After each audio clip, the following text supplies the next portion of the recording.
A thought enters your mind, uninvited, and within seconds it has ruined your entire morning.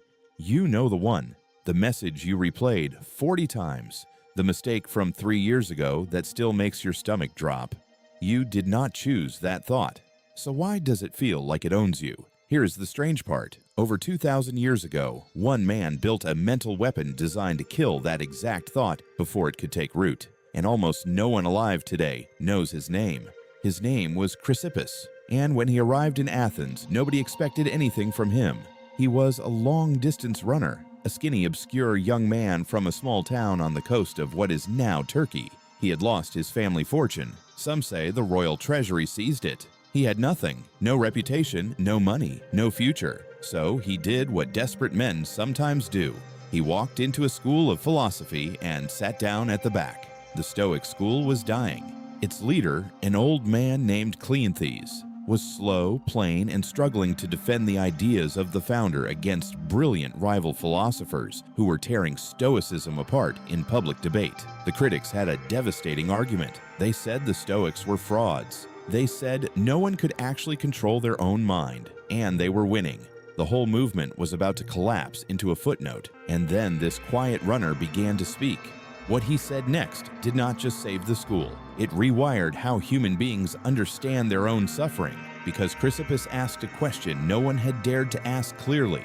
When a painful thought arrives, at what exact moment does it become yours? Watch a man get insulted. The words hit his ears. His face goes hot. His fists clench. It looks instant. It looks automatic. But Chrysippus said no. He said there is a gap. A tiny, invisible gap between the thing that happens and the suffering that follows. And in that gap, he claimed, lives the entire difference between a free mind and a prisoner. His rivals laughed. Prove it, they said. And so he did. What he revealed in that gap is the reason you have never been taught this. Chrysippus divided the human mind into a sequence. Slow it down, he said, and you will see it. First, something arrives. A sound, a memory, a face. He called this the impression. The Greek word was phantasia. It simply appears. You did not summon it, and you cannot stop it from arriving. This is crucial, so hear it clearly. The first thought is not your fault. The critics thought they had trapped the Stoics here. They said, see, you cannot control your mind. The anger just happens. But Chrysippus smiled, because the impression, he said, is only step one, and it is powerless on its own.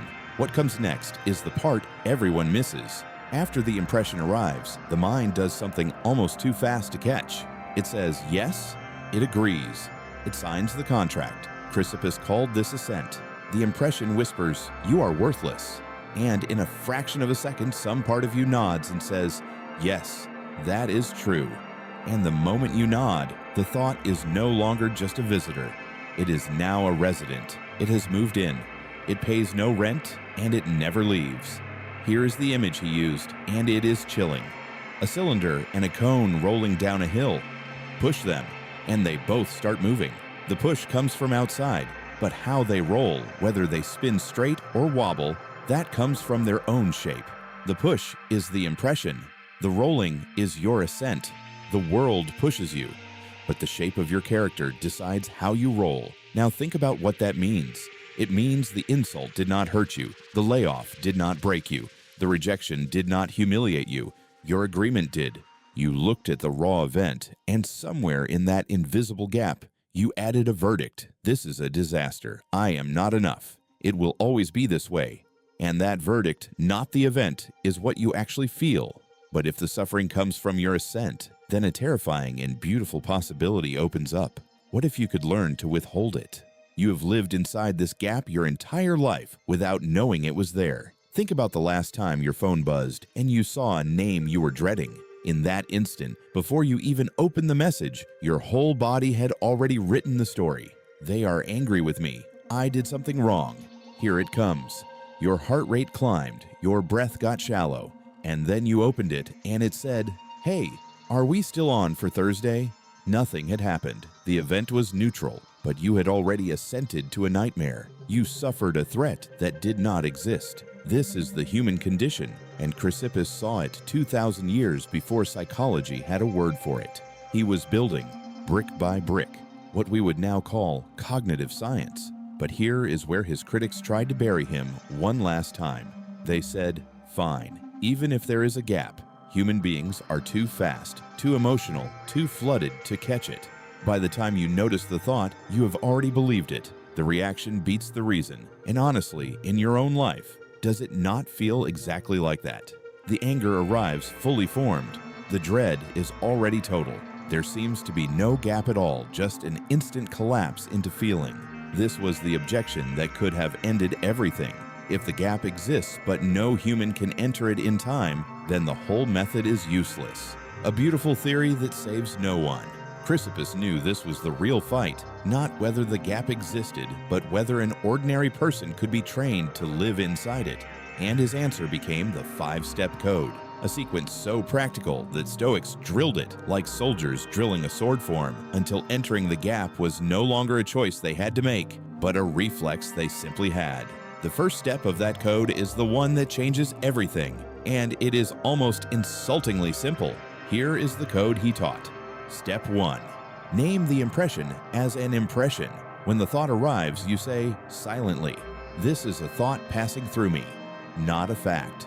A thought. This single move breaks the spell because it pulls you out of the thought and turns you into the one watching the thought. The prisoner becomes the observer. Step 2. Refuse the instant yes. Chrysippus said the wise man delays assent, so you do the one thing the panicking mind hates. You wait, even one breath. You say, "I have not agreed to this yet." Step 3. Strip the judgment from the fact. Separate what actually happened from what you added. "He lost his job" is a fact. "My life is over" is a verdict you glued on top. Pull them apart and look at the bare event with nothing attached. Almost every time the bare fact is survivable, it is the verdict that is killing you. Step 4. Test the impression against reason.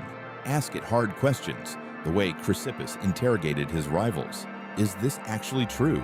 Do I know the future? Would I say this to a friend? Is this thought helping me act well or just helping me suffer? A false impression cannot survive being questioned. It only survives in the dark. Step 5.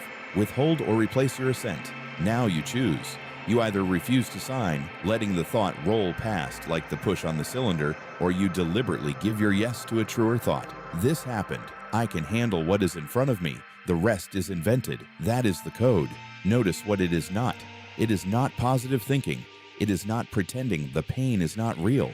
It is something far tougher. It is the disciplined refusal to believe every thought that walks through your door. And modern science bows to this.